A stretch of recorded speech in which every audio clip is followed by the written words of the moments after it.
तुम तो बस चल रहे थे, लेकिन चलवाया मैंने। इन्फिनिटी स्टोन वाले गॉन्टलेट से चुटकी पहनना और आधे यूनिवर्स को मार देना बुरा है ना। मार्वल सिनेमैटिक यूनिवर्स के शुरुआती 3 फेजों में अगर कोई विलन सबसे बड़ा था तो वो था नन अदर देन थैनोस। पर मार्वल का फेज 4 आने वाला है और थैनोस मर चुका है। फेज 4 का मेन विलन शायद कैंग द कॉन्करर ही होने वाला है। तो आज हम डिस्कस करेंगे वो 10 बातें जिनकी वजह से कैंग थैनोस से भी ज़्यादा बुरा होगा कॉमिक बुक के सोर्सेज पे। तो ज़्यादा टाइम वेस्ट ना करते हुए चलिए फैनवर्स में डुबकी मारते हैं। थैनोस के पास एक इन्फिनिटी गॉन्टलेट था जिसमें 6 इन्फिनिटी स्टोन लगे थे। उसके पास एक बहुत बड़ी आर्मी थी, एक खतरनाक स्वॉर्ड थी और एक बहुत ही कूल स्पेसशिप था। और कम शब्दों में थैनोस के पास बस इतना ही था। उसने captain America, Thor, iron man, Wanda, captain Marvel जैसे लोगों से भी लड़ाई करी है। पर भी थैनोस की इतनी बकत होने के बाद भी कैंग द कॉन्करर उस पर हंसेगा तक नहीं। और कैंग की वेपनरी में अब तक हमने केवल टेम्पैड्स और ब्रूम स्टिक्स को ही देखा है, और कॉमिक्स में उसके पास इससे कई ज़्यादा खतरनाक चीज़ें हैं। कॉमिक्स में उसके पास एक टाइम शिप है और उसके पास एक अल्टर डायोड रे है जो किसी को भी पावरलेस रेंडर कर सकती है। रेंडरिंग अगर तुम नहीं जानती हो तो किसी भी चीज़ को प्रोसेस करके आउटपुट निकालना ही रेंडरिंग होती है। वो इन्फिनिटी स्टोन्स को पावरलेस रेंडर कर सकता है और बिना इन्फिनिटी स्टोन्स के तो वो थैनोस को किसी भी चीज़ से मार सकता है। कैंग ओरिजिनली 13th सेंचुरी का है, जहाँ पे समय इंसानों के लिए बहुत अच्छा कटता है और टेक्नोलॉजिकल एडवांसमेंट भी बहुत ज़्यादा हो चुकी हैं। और वो अपने टाइम के कुछ सबसे ज़्यादा जीनियस लोगों में से एक है। 21st सेंचुरी के जीनियस आयरन मैन ने थैनोस की इतनी बुरी हालत कर दी थी, तो तुम खुद ही सोच सकते हो कि 30th सेंचुरी का कैंग क्या हालत कर सकता है उसकी। क्योंकि कैंग 30th सेंचुरी का है तो उसको अपने पास के जितने भी इवेंट्स हैं उसका पूरी तरह से आइडिया है। और जहाँ तक मुझे याद है थैनोस केवल 21st सेंचुरी तक ही एग्जिस्ट करा है, वो भी पूरी नहीं कर पाया। तो नॉलेज के मामले में भी नहीं, जीनियस वाला नॉलेज नहीं, बेसिक नॉलेज के मामले में भी कैंग थैनोस से बहुत आगे है। अब तक एमसीयू में हमने थैनोस के 2 वर्जन देखे हैं, एक जो अपना गोल पूरा कर गया था चुटकी पेल के, और दूसरा जिसका गोल ही बदल गया था। वो बैलेंस नहीं करना चाहता था, वो तो सबको मारना चाहता था।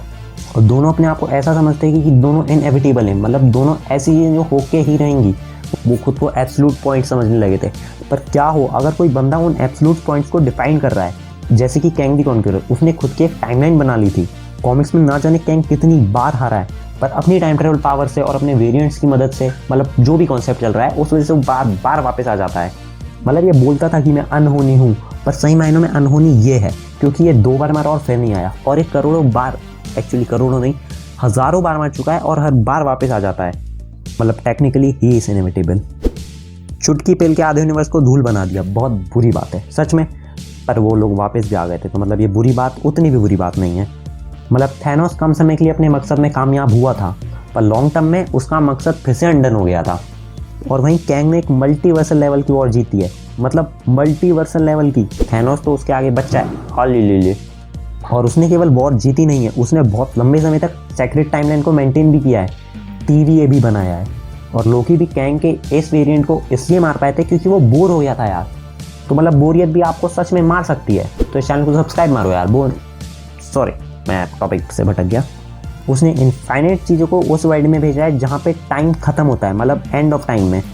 मतलब कोई तो वजह होगी कैंग दी कॉन्करर बोलते हैं, क्योंकि उसने बहुत सारी चीज़ें कॉन्क्यूर करी हैं। थैनोस ने पूरे इन्फिनिटी स्टोन्स वाले गॉन्टलेट पे कब्जा किया था, पर उसके इन्फिनिटी स्टोन्स उसको केवल इसी रियलिटी, मतलब जिस रियलिटी में थैनोस था उसका ही कंट्रोल दे सकते हैं। बाकी रियलिटीज़ में वो इन्फिनिटी स्टोन नील बट्टा सन्नाटा, किसी काम के नहीं है। दूसरी रियलिटीज़ में वो इन्फिनिटी स्टोन लुल है, मतलब कुछ काम नहीं करेंगे। जहाँ थैनोस एक ही रियलिटी का सबसे बुरा आदमी बन के रहता है, वहीं इस आदमी ने जाने कितनी रियलिटीज़ को तबाह कर दिया है। और कैंग के जीनियसपन के आगे थैनोस के 6 या 66 इन्फिनिटी स्टोन्स भी होंगे तो वो कैंग का बाल भी बाका नहीं कर सकता। कैंग ने कॉमिक्स में अल्टरनेट डायमेंशन की भी एसेस ले रखी है। कॉमिक्स में कैंग के लॉर्ड मोर्टिस वर्जन ने एक ऐसे डायमेंशन में गया था और उस डायमेंशन पे कब्जा किया था जिसका नाम था लिम्बो, और उसी लिम्बो में उसने अपना बेस ऑफ ऑपरेशन भी बनाया था। उस जगह का इस्तेमाल वो मल्टीवर्स पे निगरानी रखने के लिए करता था। मार्वल सिनेमैटिक यूनिवर्स में इसका अडेप्टेशन भी हो चुका है, जहाँ पे लोकी और सिल्वी एंड में जाते हैं, जहाँ पे हीरो रेमेज एक सिटाडेल जैसी जगह पे होता है जिसकी रखवाली एलायत करता है। तो हो सकता है आने वाले समय जो कैंग के बाकी वेरिएंट्स दिखने वाले हैं उनके पास डार्क डायमेंशन और क्वांटम जैसे डायमेंशंस का भी एसेस हो, और उनका नाम शायद थैनोस ने कभी सुना भी नहीं होगा। अगर कोई चीज़ कैंग को थैनोस से भी ज़्यादा बुरा बनाती है वो है कैंग की संगत। थैनोस के ब्लैक ऑर्डर थे जो कि पूरी तरह से मर गए, और जो सही मायनों में उनको वो अपना बच्चा समझता था, नेबुला और गमोरा, वही उसके अगेंस्ट खड़े हो गए। और साथ में थैनोस के पास एक रोनन नाम का पेट भी था, पर वो भी उसके अगेंस्ट हो गया। मतलब थेनोस के पास बहुत अच्छे अलायंस थे, पर मोस्टली उसके अगेंस्ट हो गए, और जो उसके साथ थे वो ज़्यादा समय तक चले नहीं। और कैंग के अलायंस के आगे थेनोस के अलायंस कहीं नहीं लगते हैं, मतलब कहीं भी नहीं। उसके पास अलायत जैसा मॉन्स्टर है जो सच में टाइम के एंड को डिनोट करता है।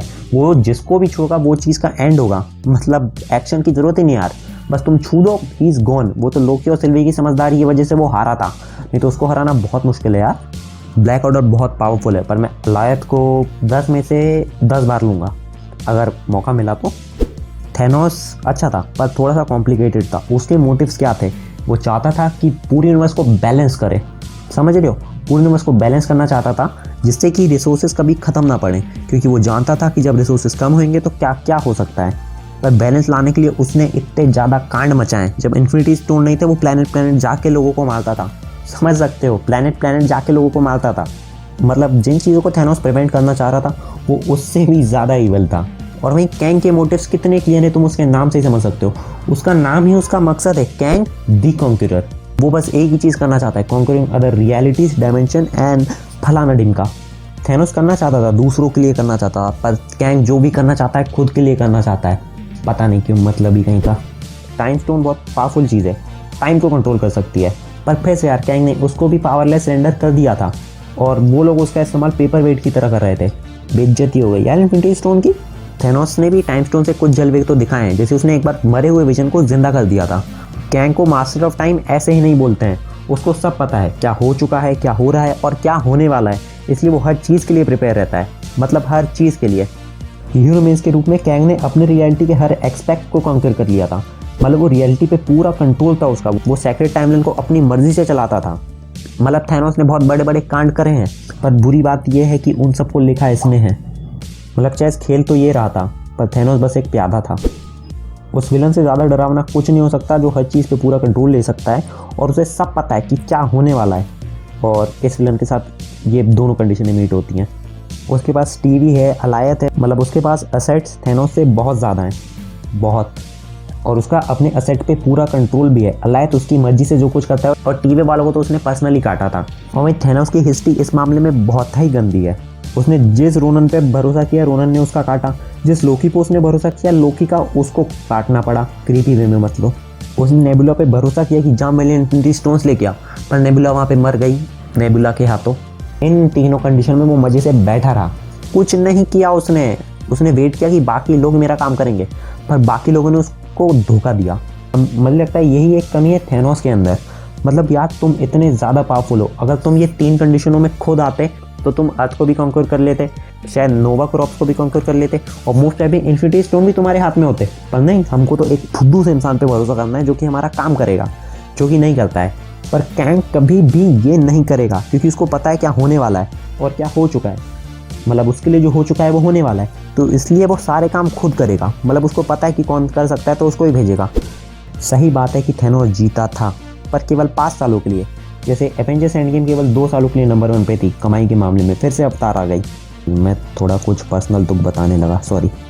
थैनोस को वो 5 सालों के लिए जीतना, यूनिवर्स में से हाफ पॉपुलेशन जाना, हाफ पॉपुलेशन का फिर से आना, एवेंजर्स के इवेंट, ना जाने कितनी चीज़ें हुई हैं मार्वल सिनेमैटिक यूनिवर्स में, पर ये पूरी केवल एक ही बंदे ने लिखी है, कैंग के इस वेरिएंट ने। मतलब एवेंजर, थैनोस, कैप्टन मार्वल, जितने पावरफुल कैरेक्टर्स के बारे में तुम सोच सकते हो, वो सब इसकी कहानी के प्यादे हैं। और ही ह्यूमन्स ये भी बताता है कि सालों पहले एक एंशिएंट मल्टीवर्सल वॉर हुई थी, और ये उसका इकलौता विलन है, इकलौता। और बेसिकली थैनोस इसलिए मरा था क्योंकि थॉर का दिमाग खराब था और उसने इन्फिनिटी स्टोन्स भी खो दिए थे। लोकी देखी तो तुम्हें आइडिया होगा कि कैंग क्यों मरा था। बंदा बोर हो गया था। मतलब उसका मन होता तो लोकी क्या कोई नहीं मार पाता उसको, लिटरली कोई भी नहीं। तो आज के लिए इतना ही था यार। अगर चाहते हो कोई इस तरह का और ऑसम वीडियो बने तो सब्सक्राइब कर सकते हो, वीडियो अच्छा लगा तो लाइक कर सकते हो, और बस see you in the next video and bye bye.